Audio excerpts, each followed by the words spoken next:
All right, here's a fun activity to do for the story that we read this week, Officer Buckle and Gloria.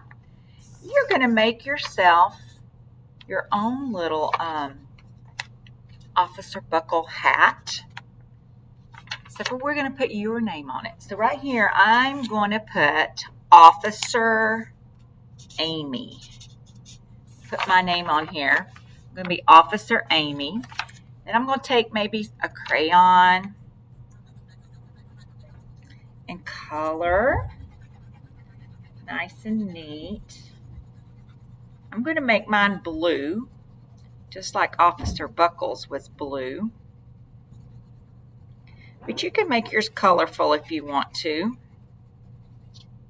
All right, so I colored in for my hat. Then you're going to take another little strip of paper like this. You can use construction paper or just any kind of paper that you have at home and cut yourself a strip. I'm going to tape it. You can use tape or scissors. And I'm going to see how big I need to make it, just like that. Okay. Tape it on both sides.